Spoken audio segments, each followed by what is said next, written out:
Okay, number 12 says a linear model shows the relationship between the number of grocery items purchased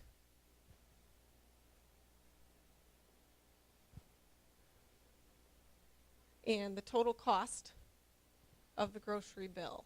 It says it has a correlation coefficient of 0.97.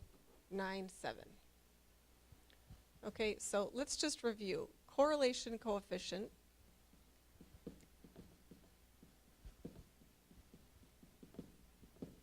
is typically can be denoted by the R. And so what we find is that if R is positive,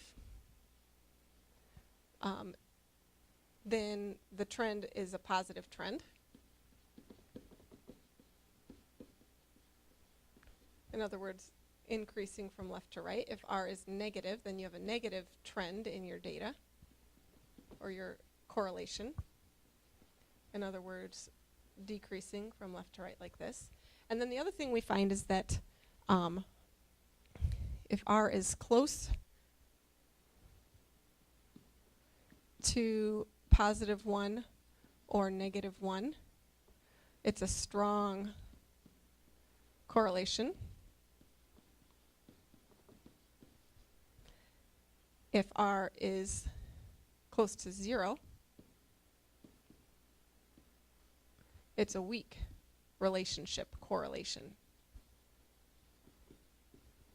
So we studied this year and looked at some data plots and said if the data was clustered close to the line, it was a higher correlation coefficient, closer to 1 or -1. If it's more scattered, then the correlation coefficient would be closer to 0. And so what this 0.97 shows is that there's a strong correlation. Okay, because the value of R is 0.97, and it's a positive correlation. So as one value increases, the other increases. And so the thing that causes this to be a tricky question is this word cause, okay? And so if you read through these, I can eliminate a couple. Purchasing more items causes a higher cost of the grocery bill. That one seems maybe, okay? If a grocery bill has a higher cost, then more items must have been purchased. Okay, there is no relationship between the number of items purchased and the total cost of the grocery bill. Well, the correlation coefficient indicates a strong relationship.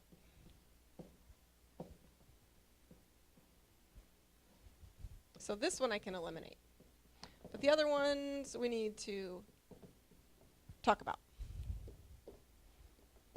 Okay, and then D says there is a strong relationship between the number of items purchased and the total cost of the grocery bill. Okay, I'm going to tell you right now, this is the one. D is the correct choice. That's what a correlation coefficient of 0.97 indicates, is it indicates a strong correlation, a strong relationship. The problem with choices A and B is the wording. And so they get technical here, but purchasing more items does not cause a higher cost of the grocery bill because there's exceptions to this. You can purchase a ton of really cheap items and your bill will be low, and just because the cost is high, it doesn't mean more items have been purchased. If you purchase high cost items, so let me explain this.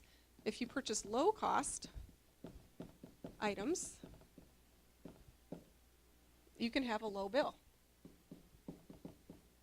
This doesn't mean you're going to have a higher cost bill automatically. It doesn't cause it to automatically be higher. And then if a grocery bill has a higher cost, then more items must have been purchased. You can purchase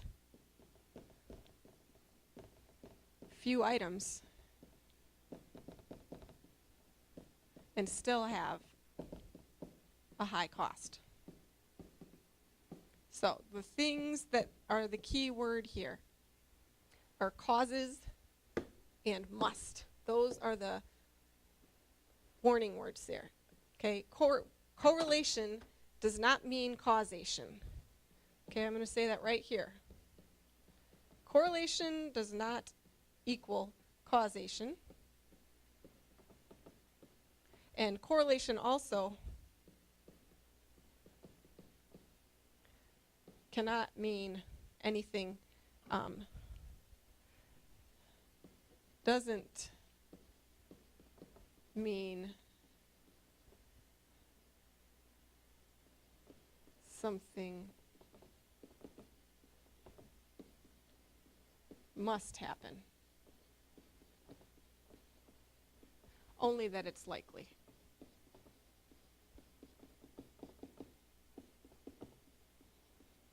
So that is should be an easy question, but they did make it tricky with choices A and B.